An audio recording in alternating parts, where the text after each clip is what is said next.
Я Чихачева Елена, работаю в городской библиотеке номер 4.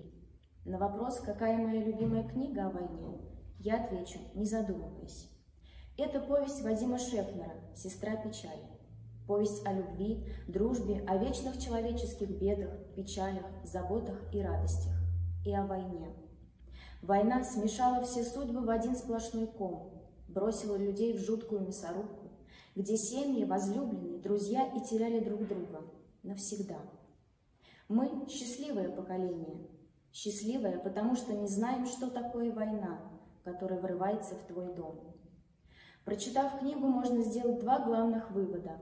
Война – это не абстрактное зло. Она может ворваться в жизнь любого, даже самого мирного человека. И второе – чувства нужно ценить и беречь. Это повесть о любви, если бы не война.